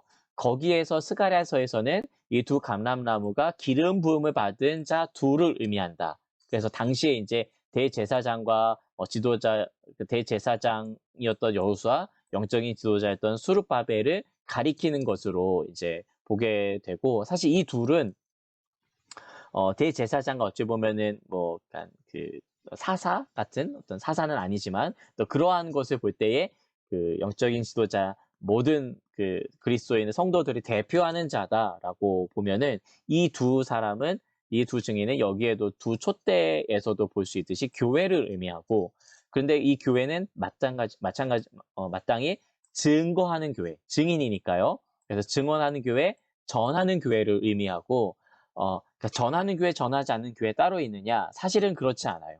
교회라는 것 자체가 이 복음을 증언하는 자들이다라는 의미를 가지고 있죠. 왜냐하면 교회 자체가 예수님께서 내가 너희를 이 세상에 보낸다라고 하고 있고 교회가 예루살렘에서부터 땅끝까지 내 증인이 되리라 이 사명을 안고 있는 자들이 바로 교회로 모여 있기 때문입니다. 저와 여러분은 증인이신가요? 교회이신가요? 예, 이 말씀은 저 여러분들에게 해당되는 말씀이기도 합니다. 누구든지 그들을 해하고자 하면 이 증인을 해하고자 하면은 이런 일들이 일어날 것이다. 그러니까 무슨 말이냐? 사명을 다하기까지 보호받으며 그 누구도 이 증인을 해할 수가 없다. 결국에 이 증인은 교회는 사명을 완수할 것이다. 라는 것을 여기서는 보게 되죠. 7절부터 9절까지는 제가 이거 PPT 보내준다고 해서 안 보내줬네요. 이 약속을 잘 지키지 않는 이러한 신실하지 않은 사무엘을 봤나. 지금이라도 제가 보내드리면 여러분들이 볼 수 있을라나 모르겠네요. 여러분들이 혹시 보실 수 있으시면은 제가 이거를 보내드릴 테니까 보실 수 있으면 함께 보시면 좋을 것 같습니다. 보내드려야 되는데 제가 지금 켜놓고 있는 게 그 네이버 프리즘도 켜놓고 있고 녹화도 하고 있고 이것도 돌리고 있고 그리고 웹캠도 2개나 켜놓고 있고 거기다 PPT도 하고 있어서 어이쿠야 이게 카톡이 안 켜져요. 구동이 좀 느립니다. 그래서 이해해 주시고 제가 켜질 때에 넘기도록 하겠습니다. 자, 다시 돌아가서 증언을 마칠 때 무적행으로부터 올라오는 짐승이 그들과 더불어 전쟁을 일으켜 이렇게 되었다는 것들 그리고 이제 보시면은 무적행으로부터 올라오는 이 짐승은 교회를 박해하는 세상의 통치자임을 알 수 있죠. 이 짐승에 관해서는 이 나중에 우리가 좀 있는 그 12장부터 14장까지 나오는 이제 우주적인 싸움에서 이 짐승의 어떤 그 모습들이 더 자세하게 또 등장을 하게 되니까는 거기에서 한번 또 살펴보시면 좋을 것 같다는 생각이 듭니다. 그 전쟁을 일으킨다. 마치 이제 다니엘서 그 7장 21절에 이 그 이제 뿔과 성도들 간에 뿔은 이제 그 사탄을 상징하는 거겠죠. 이제 뿔과 성도들 간의 싸움을 말하는 거고 그 싸움의 기간 동안에 이런 일들이 벌어진다. 그래서 그것들의 같이 이 흐름으로 보게 되죠. 다니엘 시대 때 그 바벨론 포로기 때에 있었던 바벨론부터 뭐 수산 이 포로기 시대 때 있었던 때부터 그러니까 수백 년이 지난 이때에도 동일하게 같이 예언을 하고 있는 것을 보게 되고 또한 그들을 죽이고 하는데 이거는 이제 순교를 의미하죠. 순교를 의미하고 하는데 짐승에 의해서 죽임을 당한 자들의 시체가 있는 곳은 어디냐? 큰 성이라고 하는데 이 성은 영적으로 하면 소돔이고 애굽이다. 여러분 애굽이 계속 또 비유적으로 나오는 것을 보게 돼요. 그 사단이 지배하고 있는 바벨, 애굽, 소돔 이런 그 같은 맥락으로 여러분들 보시면은 될 것 같습니다. 됐다. 자, 이제 여러분들 혹시 뭐 카톡을 PC 버전으로 또 하시는 분은 이 PPT를 켜놓고 좀 더 큰 화면으로 보실 수 있다면 좋겠고 제가 지금 요한계시록 카톡방에다가 올려드렸습니다. 네.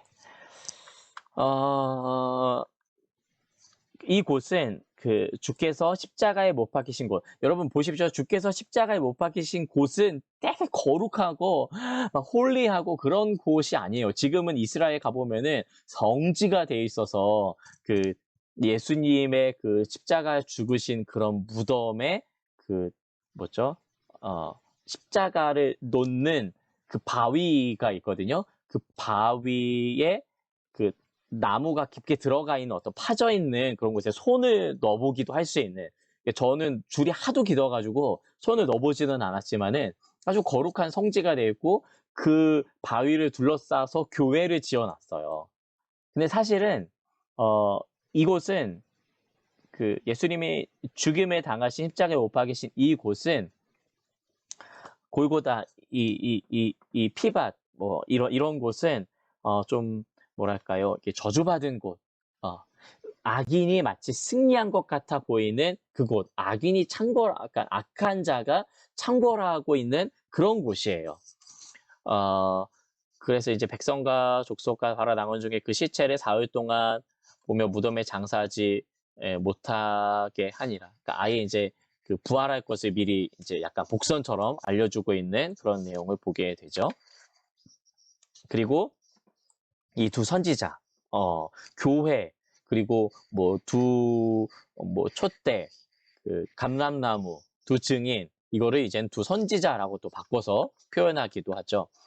이들은 땅에 사는 자들을 괴롭게 하는데 진리를 말하니 진리를 거부하는 자들에게는 괴로움으로 다가갔을 것이죠. 그래서 이들이 땅에 사는 자들을 괴롭게 했다. 그런데 그래서 이 두 선지자를 대표로 하는 아까 있는 마치 예수님이 십자가에 죽으신 것처럼 죽은 자들 이들 즐거워하며 기뻐하며 서로 예물을 보내리라.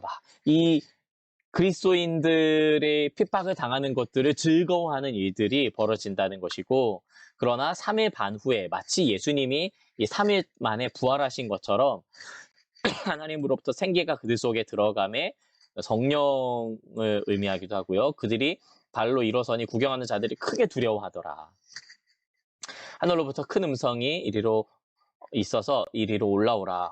얼마나 감격스러운 말입니까? 고통 가운데 죽임을 당한 어린 양과 같은 어린 양을 따르고 있는 그 무리들에게 이제 하늘로부터 생기가 불어와서 살아날 뿐만 아니라 나의 하늘로 너희들을 이제 부른다 이렇게 하는 그런 내용들이고 그들이 듣고 구름을 타고 올라갔다. 저도 구름 타고 한번 올라가고 싶습니다. 순교한다는 이야기인가? 어쨌든 이런 일들이 있게 되고 원수들은 그냥 구경만 할 뿐이에요. 본인들은 못 가니까. 이런 내용들 있죠. 그리고 그때 큰 지진이 났어요. 언제요? 이 죽임 당한 자들이 부활을 하고 그리고 하늘로 올림을 받게 되는 그때에 큰 지진이 일어나죠. 왜 지진이 일어났느냐? 뭐 하나님이 이제 땅을 흔드시는 거죠. 지진은 하나님이 이제 땅을 흔드시는 거죠. 부활한 자들이 올라간 그때에 성의 10분의 1이다. 이 성은 아까 얘기했었던 그 소돔, 애굽 이 성을 의미하는 것이고 뭐 10분의 1은 그 10분의 1이 무너졌다고 하는 그 의미 그리고 죽은 자들의 7천이다라고 하는 의미를 이제 같은 맥락으로 해석을 할 수 있다고 한다면은 10분의 1인 7천이 죽었다. 이렇게도 해석을 하는 사람들도 있어요. 그러니까 이 말은 아합 왕 시대에 바알에게 무릎 꿇지 않은 7천 명이 있었잖아요. 근데 지금은 이게 역전된 거예요. 그때 당시에는 바알에게 무릎 꿇지 않은 7천이 있었는데 지금은 거꾸로 7천 명이 지진으로 일어나서 도리어 7천 명이 죽고 그 나머지 남은 자들이 두려워하여 영광을 하늘의 하나님께 돌리게 되는 거꾸로 역전이 일어난다. 이렇게 해석을 하는 내용을 봤습니다. 네. 그쵸? 남은 자들 그리고 두 증인에서 복음을 들은 이들. 뭐 어찌 보면은 이 말이 딱 그렇게 생각이 되기도 했어요. 사울과 같은 스데반을 돌려쳐서 죽였는데 그 자리에 있었던 사울 그리고 예수님을 십자가에 못 박혔는데 예수님을 십자가에 못 박은 그 너희가 이제 예수를 십자가에 못 박았다라고 할 때에 그때 자기들이 돌이켜서 깨닫는 자들. 그래서 이 자들은 큰 지진과 이 두려움과 이 많은 일들을 보면서 결국에는 증인들에 의해서 그 증거에 의해서 복음을 듣고 돌이키는 자들이라고 볼 수가 있겠죠. 둘째 화는 지나갔으나 보라 셋째 화가 속히 이르는도다. 이 셋째 화로 우리가 넘어가 보도록 합시다. 마지막 이제 나팔이 있죠. 일곱째 천사가 나팔을 불며 하늘에 큰 음성이 나서 이르되 세상 나라가 우리 주와 그의 그리스도의 나라가 되어 그가 세세토록 왕노릇 하시리로다. 일곱 번째 나팔은 그리스도의 재림과 관련이 있다고 합니다. 그리고 세상의 나라가 그리스도의 나라가 되는 것. 이 세상의 나라의 멸망이면서 동시에 하나님 나라의 성취. 하나님 나라는 사실 이미 시작됐죠. 예수 그리스도께서 마지막 때라고 선언하시는 그때로부터 하나님의 나라 복음은 증거되기 시작하면서 계속해서 지금도 우리는 성령 안에서 의와 평강과 희락을 누리며 맛보게 되는데 이 하나님 나라의 완성의 의미로서 이 그리스도의 나라가 온다는 의미가 된다는 의미이고 하나님을 거역하던 이 세상 나라가 이제 하나님께 순복하는 하나님의 통치가 펼쳐지는 세상이 되었다. 이렇게 보게 되는 것입니다. 하나님 앞에서 자기 보좌에 앉아있던 24장로 다시 등장하죠. 네, 24장로 하나님을 찬양하며 경배하였던 그 24장로가 다시 한번 등장을 해서 어린 양이신 예수 그리스도 다시 한번 등장을 해서 알려주고 있는 내용. 우리 지난주에 바로 배웠던 이 신약 구약의 그 구약의 먼저 12지파에 해당하는 그리고 신약의 12제자에 해당하는 이 성도들 전체를 상징적으로 대표하는 12지파와 12제자 또한 이것들을 연합하는 그 약속의 성취로서의 24장로를 의미하는 이 대표하는 장로들 20의 장로들이 이야기를 하는 거죠. 근데 여기에는 그 옛적에도 계셨고 지금도 계신 주 이렇게만 이야기를 하지 장차 오실 이라는 내용이 빠져 있는 것을 보게 됩니다. 그것은 이제 장차 무엇인가 또 이루어지지 않아도 된다는 거예요. 그러니까 장차 오실 이라고 하는 것은 재림하실 그분이라는 의미인데 재림하실 그분이라는 의미는 이제 더 이상 없어요. 왜냐하면 오셨으니까. 일곱 번째 나팔은 그래서 그리스도의 재림을 의미한다고 보는 것이 맞습니다. 여기서 이르되라고 하면서 17절부터 18절까지 계속해서 이 장로들이 외치는 내용이에요. 뭐라고 외치느냐? 이렇게 왕노릇 하실 것이다. 모든 주권이 당신에게 있습니다. 영광 받으소서 이런 찬양 하나님의 주권을 선포하는 내용이고요. 그리고 18절에는 이방들의 분노함에 그 주의 진노가 내려 죽은 자들을 심판하며 종 선지자들과 뭐 이런 자들이 주의 경외한 자들의 망한 자들을 멸망시킬 때로소이다. 이것은 마치 시편에 있는 내용, 어찌하여 그 열방들이 허사를 경영하는고라는 이야기, 그리고 또한 사도들이 그 복음을 증거할 때 핍박을 당했을 때에 그들이 모여서 기도하기를 힘썼을 때에도 똑같이 그 열방들이 헛된 일들을 하고 믿는 자들을 핍박하는 일들을 하려고 하지만, 그러나 결국에는 주가 승리하신다는 이 시편과 사도행전의 그 초대교회와 이런 성도들의 내용들이 이제 온전하게 성취되는 때입니다.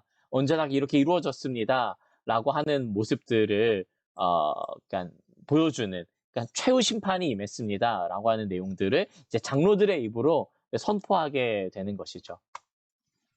그래서 하더라라고 하는 것은 17절부터 18절까지 24장로들이 외치는 내용. 그래서 주의 진노는 하나님 여호와께서 진노하시는 그런 모습은 이방인들, 그러니까 이방인들이라고 믿지 않는 자들, 땅에 있는 자들을 상징하죠.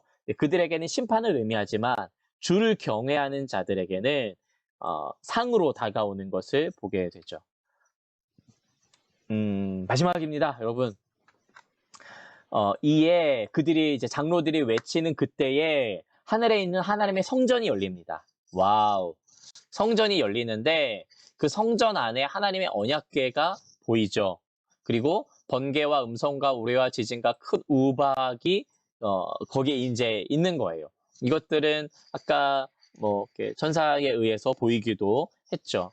이 열리는 내용들이 하나님의 언약궤가 등장하면서 결국에는 하나님의 그 약속의 성취, 언약에 담겨져 있는 그런 하나님의 약속, 하나님의 임재가 담겨져 있는 그러한 그 하나님의 궤가 이제 하나님 언약을 상징하고 약속을 상징하는데 이 성취되는 것을 분명하게 보게 돼서 이때가 정말 7번째 나팔을 부는 때가 진짜 완전하게 이제 충만한 그때이구나라는 것을 우리는 보게 되는 것입니다. 자, 여기까지가 강의 내용이고, 여러분 질문이 있으신가요? 네, 질문이 있네요. 그러면 질문을 우리 한번 답해 볼까요? 예, 이미 여러분들이 질문을 주셨던 것들. 사실 제가 하나하나 다 했기 때문에, 그리고 여러분들이 주신 질문을 보면서 이 한 구절 한 구절을 오늘은 다 살펴본 것이기 때문에 질문이면서도 복습이라고 제가 여기다가 좀 적어놨어요. 유프라테에 있는 네 천사를 풀어주라. 다른 것도 아니고 왜 유프라테스였을까? 유프라테스가 그 이스라엘의 북부에 있는 어떤 경계선을 의미해서 그 경계선에 있고, 그리고 열방들이 바벨론이라든지 그 열방들이 이 유프라테의 어떤 기점으로 해서 거기서부터 넘어온다, 이런 생각이 가지고 있었던 거예요. 그래서 그 이제 그 로마의 동쪽 경계도 이 유프라테 강이기도 하고요. 그래서 이 뭐랄까요, 그 장소의 의미도 있고, 그들이 이스라엘 백성들, 하나님의 백성들이 예전부터 언약의 백성들이 가지고 있었던 그런 개념에서는 이 유프라테 너머에 그 이제 대적이 있고, 그로 인해서 이 유프라테에 있는 네 천사들 풀어져서 그 경계가 허물어졌을 때에 그 큰 그 군대가 왔잖아요. 말탄 군대가 그 마병이 이제 오게 되는데, 예, 그런 것들 좀 상징적으로 보여주는 그러한 그 유프라테스가 갖고 있는 그 이스라엘의 시대적이고 좀 장소이기도 한 그런 맥락에서 유브라데가 쓰였을 것이다 라고 보게 되고요. 일곱 천둥은 아까 일곱 우레라는 의미로 이야기를 또 말씀을 드렸고요. 땅과 바다를 밟고 있는 천사, 왜 바다와 땅을 이렇게 밟고 있을까? 이제 바다와 육지, 그래서 온 우주, 그러니까 온 지구를 상징하는 온 세계를 그 뭐랄까요, 그 지배하고 통치하고 있는. 그래서 천사가 지배하느냐, 뭐 그런 의미라기보다도 이 천사가 마치 그리스도 그 인자의 모습처럼 비추게 있었고, 그런 것처럼 온 것을 다스리는 그런 분으로서의 그 위엄과 임재를 나타낸다, 이렇게 보고 작은 두루마리를 들고 있었죠. 배에 들어가면 쓰지만 입안에선 꿀처럼 단 작은 두루마리는 뭘 의미할까요? 말씀을 대할 때와 그것을 살아낼 때 그리고 그것을 소화시킬 때, 그러니까 배에 들어간다는 것은 그 위에 들어가서 그것을 소화시킨다는 의미잖아요. 그래서 그 먹을 때는 딱 들을 때는 너무 좋은데 그것을 실제 내가 소화해내고 그것을 견뎌내고 말씀을 지켜내고 하는 것들은 쉽지 않다라는 것을 그러나 쓴 게 또 약이 되죠. 예, 그런 것들을 보게 되고요. 일곱 나팔로 일어나는 일들을 또 세 가지 재앙으로 나누어 놓은 이유가 무엇일까? 그 일들을 또 세 가지 재앙으로 무슨 기준으로 나누는 걸까? 그 일곱 나팔들로 일어나는 일들. 그러니까 이게 그 일곱 나팔이 뭐 네 개의 나팔과 왜 세 개의 나팔로 이렇게 나누느냐 뭐 그런 의미겠죠. 그리고 또 세 가지의 나팔을 불 때에 또 세 가지 재앙 화 그런 의미겠죠. 그래서 제가 질문을 잘 이해했다면은 그 네 가지는 말씀드렸다시피 이 그 하나님이 지으신 이 보이는 피조 세계에 대한 전반적인 내용들을 가리키고 그것에 대한 심판을 의미하고 이 세 가지는 뭐 나팔을 불 때 황충이 올라오고 또 그 군대가 또 와서 또 치기도 하고 그럼으로 인해서 벌어지고 있는 많은 일들을 나타내는 것으로서의 이 재앙 화가 임했다. 이러한 그 좀 넷과 셋에 대한 어떤 영적인 의미가 있다. 근데 이 셋도 점점 뭔가 더 가속화되는 것들을 보게 되죠. 세 가지 재앙으로 또 보게 됐고요. 3분의 1에 의미하는 바 이제 하늘의 숫자, 성부, 성자, 성령이 3과 관련이 있을까? 뭐 그렇게 저도 보고 싶었는데 딱히 이렇게 보는 학자는 없었는데 성경에 제가 3분의 1 여러분도 한번 검색해 보세요. 3분의 1 그러면은 이 3분의 1에 의미하는 것들이 좀 심판에 관한 내용들로 많이 나와요. 에스겔도 그렇고 또 많은 경우에 그래서 온전한 심판이 이루어지기 전 단계의 예비적인 심판 뭐 그러한 의미로서 해당하는 이 3분의 1이 아닐까 뭐 이렇게 보기도 하는데 그렇다면 뭐 10분의 1도 있고 4분의 1도 있고 2분의 1도 있고 왜 3분의 1이냐? 이건 제가 그 정확하게 답변을 잘 못 드릴 것 같아요. 그래서 이 부분은 좀 이렇게 그 일곱 우레의 소리처럼 봉인해 둡시다. 네, 이거는 좀 함부로 해석하지 말고 좀 나중에 우리가 진짜 잘 알게 되었을 때에 이거 아닐까요? 서로 나눌 수 있으면 좋겠고 저도 이렇게 모르는 건 또 모른다고 해야 또 될 것 같아서 요거는 제가 죄송하지만 잘 모르겠고 9장 1절에서 2절에 무적의 열쇠를 가지고 난 자가 그 별은 무엇인가요? 예수님인가요? 그래서 예수님이라고 보기도 합니다. 예수님이라고 보기도 하고 또 천사라고 보기도 한다 그랬었죠. 천사가 가지고 있는 게 나중에 이제 또 보겠지만은 천사가 가지고 있기도 하니까요.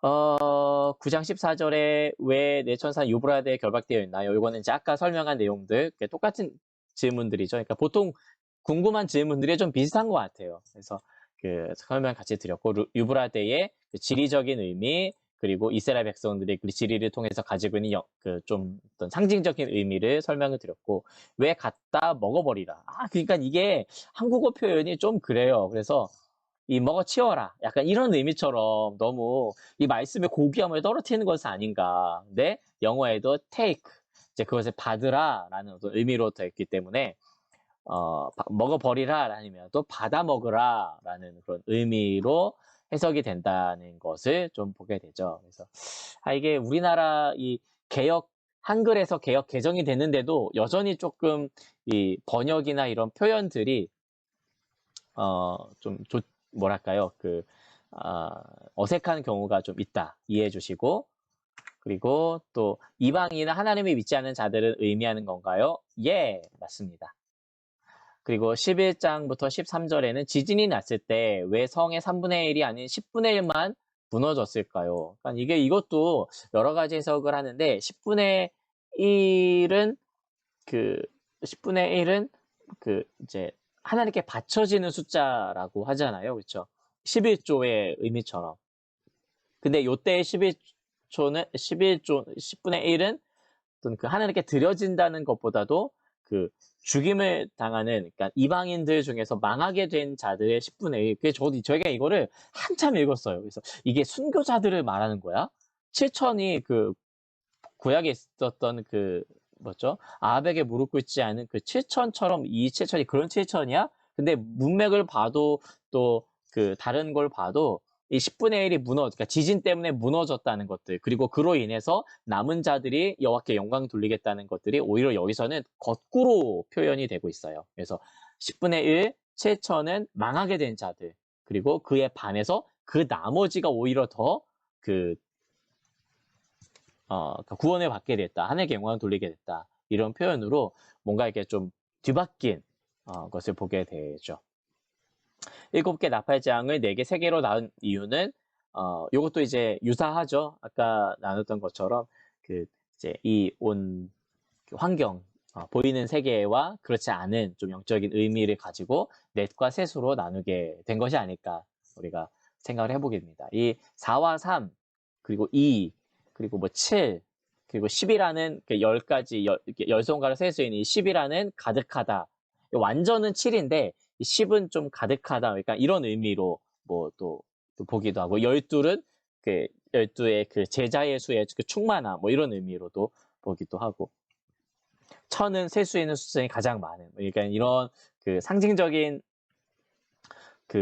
이게 어떤 뭐 영적인 바이블 코드처럼 있는 의미라기보다도 유대인들이 가지고 있었던 어떤 의미로서, 유대인들이 가지고 있었던 당시에 그들의 뭐 맥락이죠. 네, 그들의 상황에 따라서 마치 우리나라의 그 사자가 죽을 사자, 그래서 뭐 사자 잘 안 쓰는 것처럼 F 뭐 이렇게 쓰는 것처럼, 플로라를 의미로 F 뭐 for라는 의미로 이렇게 F라고 하는 것처럼 의미로 보시면 되지 않을까라는 생각이 듭니다.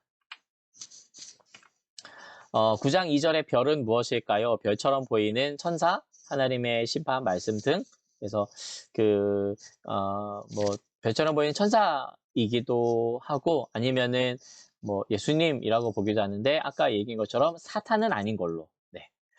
4절 하나님께 인침을 받지 않은 사람만 괴로우는데, 인침을 받은 사람은 아직도 땅에 살고 있나요? 하나님 나라에 올라가지 않나요? 같이 있는 걸로 보게 되죠. 그리고 황충은 메뚜기로 괴로움을 주는데, 그의 왕 아바도는 누구인가요? 파괴자이죠. 그리고 황충은 메뚜기, 잘 보셨어요. 그리고 천사가 보내준 4명의 천사는 하나님의 원수로 타락한 천사인가요? 그거는 아니에요. 예, 예. 4명의 천사는 거기 유브라테의 좀 결박당했다는 말이 우리가 뭐 이렇게 꽁꽁 삼했다 뭐 이런 의미도 한데, 제가 이걸 원어를 찾아보진 않았어요. 그래서 결박당했다는 게 뭔가 너 멈춰 있어, 홀드에 있어. 그러니까 그런 의미이지 않을까. 하나님이 죄도 안 지은 타락하지도 않은 천사를 막 결박해가지고 막 묶어놓고 이렇다기보다도 뭔가 이제 뭐죠? 마치 죽음의 사자가 심판을 내리는 진노의 사자가 진노를 딱 하려고 그랬는데 홀드, 잠깐 멈춰. 이런 의미가 아닐까라는 생각을 해봅니다. 요한이 먹었는데 말씀을 전파하는 것이란 보고 들은 깨달은 지혜로 모든 것인가요? 요한이 먹었는데 말씀을 전파하는 것이라면은 보고 듣고 깨달은 지혜로 모든 것.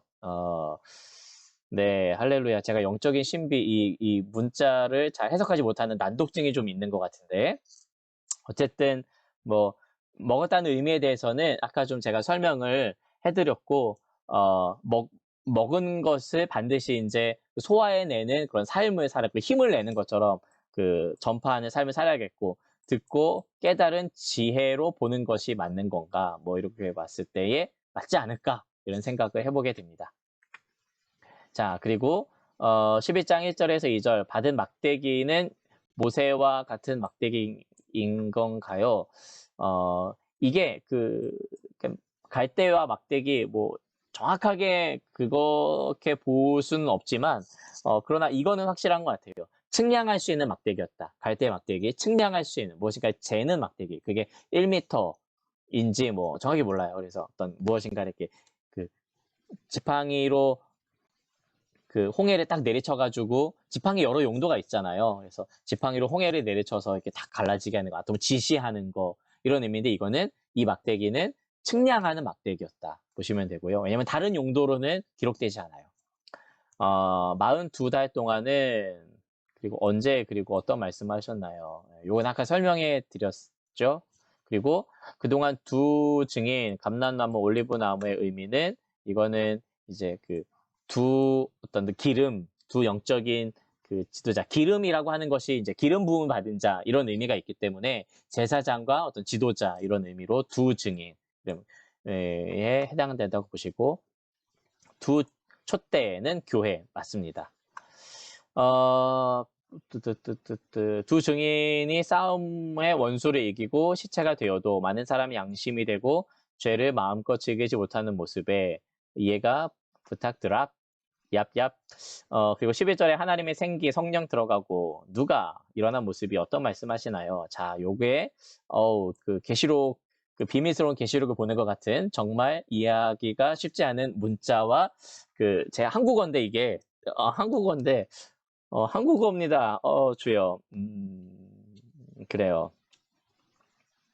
요그 7장과 7절에서 10절 말씀을 좀 설명해 드린 것들 다시 한번 복습하는 개념으로 알려드리면은 두 증인이 결국에는 그 두 선지자가 이제 죽임을 당하게 되고 그것에 많은 사람들이 다른 이웃들이 이제 기뻐하게 되는 것을 보게 되고 그러니까 서로 막 예물도 교환하고 뭐 즐거움도 교환하고 이러는데 결국엔 그들이 이제 해를 당하게 되죠. 이런 일들이 벌어지는 것들, 예, 시체가 되고, 그러니까 순교를 당하게 되는 거죠. 그리고 하나님의 성기가 돌아서 살아나고 이런 모습들로 인해서 결국에는 이 죽임을 당하고 순교를 당하고 어린 양이신 예수 그리스도를 따라가는 자가 생명을 누리게 되고 영생을 누리게 된다는 것을 보여주는 장면이라고 보시면 될 것 같습니다. 아이쿠야.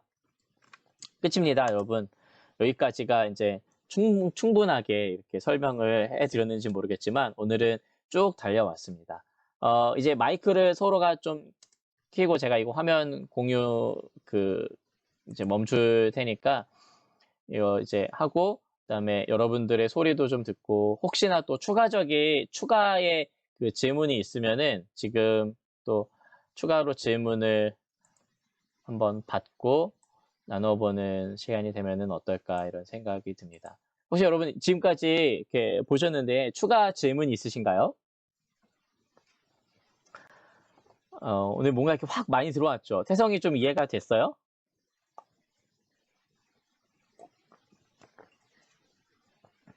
질문해도 돼요, 내가?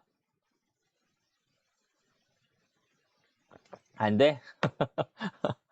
그러니까 오늘 내용이 여러분들 그러니까 첫 번째 나팔부터 시작해서 7개의 나팔을 분 거잖아요. 이제 7개의 이제 나팔을 불었는데 7개의 나팔을 부는 것들은 진노에 대해서 심판에 대해서 하나를 말씀하시고 그 심판들이 각각의 의미하는 바가 무엇인지를 좀 살펴본 것이죠. 네, 막간을 이용해서 증인에 대한 이야기도 나오고 그리고 또 이제 교회가 당하는 환난과 어려움 가운데서도 하나님의 교회를 지키신다 이런 내용들도 나오는 것을 보게 되죠. 네. 잘 따라오실만 한가요? 질문에 대한 답변이 되셨는지 모르겠네요. 그 질문을 가장 많이 주신 우리 그 로방 3 분들 이해가 됐어요? 괜찮아요? 네, 감사합니다. 네. 저도 뭐랄까요?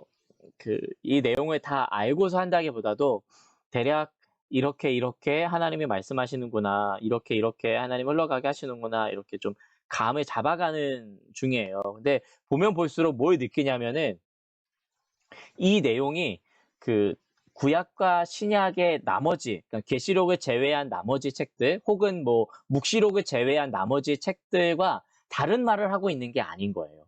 네. 또 다른 무언가 이렇게 새로운 계시를 주는 게 아니라 예수 믿으면은 하나님의 나라가 임하고 인침을 받고 그러니까 인침을 받는다는 것도 복음을 믿는다는 것, 어린 양의 그 보혈에 자신을 받아들인다는 것과 별개의 이야기가 아니다. 그러니까 이런 사실들을 계속해서 제가 좀 더욱더 깨달아가고 있고 그리고 이때가 뭐 언제인지, 그리고 책들마다도 다 다른데 이게 지금 이루어지고 있는 일인지 아니면 앞으로 벌어질 일인지, 그리고 하늘에서 별들이 떨어져가지고 뭐 해와 달과 별의 3분의 1이 다 죽게 되는 이게 핵폭탄인지, 아니면 뭐 앞으로 또 일어날 뭐 운석의 충돌인지, 이런 여러 가지 이야기들이 있거든요. 근데 이것들을 그렇게 보는 것도 뭐 나쁘지는 않겠지만, 그게 뭐 반드시 뭐 그렇게 해석하면은 죄 짓는 거야 라고 하진 않겠지만, 제가 이해하는 조금 더 복음적이고 성경 전체를 이해하는 관점은 이러한 상징들을 통하여서 하나님의 심판이 어떻게 우리 가운데 지금 현재적으로 그리고 앞으로 임할 것인지에 대한 분명한 그림을 보여주고 있고, 그래서 우리가 지금 하는 것은 여전히 그 상징과 그것에 매달려서 사는 게 아니라 내가 지금 말씀에 잘 지켜서 행하고 있고 말씀대로 순종하고 있는가, 이 부분들에 우리가 좀 더 초점을 맞춰서 살아나가야 되지 않을까. 그래서 여러분, 누누이 강조하지만 이 이야기는 2000년 전에 당시의 배경에 쓰여졌던 이야기입니다. 그리고 오늘도 다니엘과 스가랴에 있는 여러 이야기들을 좀 알려드렸죠. 최소한 요한계시록에 쓰여지기 500년 이전의 이야기들이 그대로 똑같이 예언되고 있는 것을 보게 되는 거예요. 그러니까 보십시오. 자, 그 심지어는 그 출애굽까지도 우리가 가봅시다. 출애굽 당시가 언제예요? BC 1000년 이전이에요.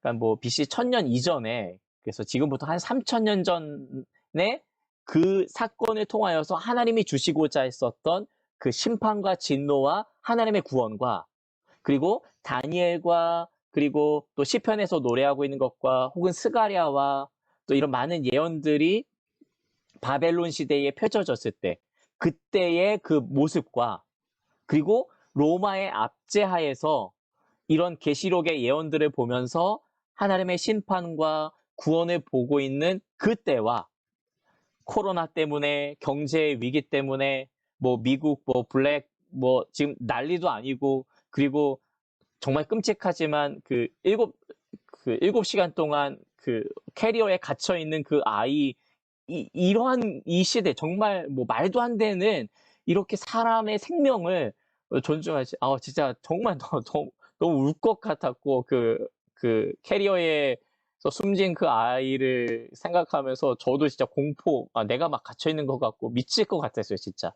그러니까 이러한 이 인간성이 상실돼 가고 있는 이 시대에 이 죄악 가운데에서 우리가 하나님의 구원과 하나님의 심판을 바라보고 있는 것. 시간을 다 초월해서 시간을 꿰뚫고 장소를 꿰뚫고 이 모든 것들을 뛰어넘어 하나님의 구원과 심판과 그 진노가 동시대적으로 그리고 그때마다 임하고 있다는 그런 메시지로 받아들일 수는 없을까. 그러니까 이거를 제가 요즘 많이 생각을 하고 있습니다. 그러니까 단지 앞날의 어떤 미래적인 일이 아니라 지금도 이런 일들이 일어나고 있고, 지금도 물 못 마셔서, 지금도 뭐 땅과 그리고 이 많은 것들을 우리가 그냥 다 파괴하고 우리가 그것에 당하고 있고 이러고 있는데, 코로나 뭐 박쥐 때문인지 뭐 때문인지 인간이 벌어져 놓는 이 환경에 대한 환경을 사랑하지 않고 파괴하는 이 모습들로 인해서 도리어 인간이 우리가 당하고 있는 그런 모습이지 않을까, 이런 생각도 해보게 되고. 그래서 인침을 받았다. 그 어느 때에, 그래서 지금 우리는 언제인가, 나중에도 이제 뭐 천년왕국 이런 이야기 하겠지만, 진짜 중요한 것은 내가 지금 그 그것이 어느 시점에 살고 있는가라기보다도 내가 말씀 앞에서 어떠한 삶을 살아나가는 그런 모습으로 서 있는가, 이게 더 중요하지 않을까라는 생각을 해보게 됩니다. 그래서 계시록이 되게 어려운 문체로 쓰여지긴 했지만 어려운 책이 아니라 우리에게 한결같이 그리스도가 승리하시고 예수 그리스도가 모든 것들을 다스리시며 통치하시고 우리는 어린 양을 따라가는 무리이면서 핍박과 어려움들 가운데 놓여질 수 있지만, 그 로마 제국의 압제이든 바벨론의 압제이든 애굽의 그런 그 압제이든 아니면 지금 이러한 그 현실의 그 자본주의와 그리고 비인간성을 뭐 추구하는 이 시대와 이런 모습들에서 우리가 끊임없이 말씀을 지켜내는 자로 서야 된다. 이것을 말씀해 드리고 싶습니다. 네, 그래요. 제가 기도하고 마치도록 하겠습니다. 네, 하나님 오늘도 감사합니다. 우리 요한계시록 성경 공부하는 우리 지체들이 있어서 참 감사하고 또한 서로의 기도 제목을 나누면서 우리가 함께 증인된 삶을 살아가고 함께 주님을 드러내며 나누는 삶을 살아가기 원하는데 주님의 큰 은혜가 우리에게 다가오게 하여 주시고 주님의 큰 은혜가 우리 입뿐 아니라 우리의 삶 속으로 들어와서 그 말씀을 살아내는 우리 모두가 되게 하여 주시옵소서. 기도 제목을 내놓은 모든 것들마다 하나님의 선하신 계획이 우리 모든 지체들의 삶에 펼쳐지게 하여 주시고 이들이 섬기는 우리 뉴웨이브 공동체에 주의 크신 은혜가 임하여서 코로나로 힘든 이때이지만 하나님의 말씀을 읽고 묵상하며 살아내는 데에 더욱더 열심과 힘을 내는 우리 모두가 되게 하여 주시옵소서. 오늘도 평안한 밤 되게 하여 주실 줄로 믿습니다. 주님 사랑합니다. 예수님 이름으로 기도드립니다. 아멘. 안녕. 네, 수고하셨습니다.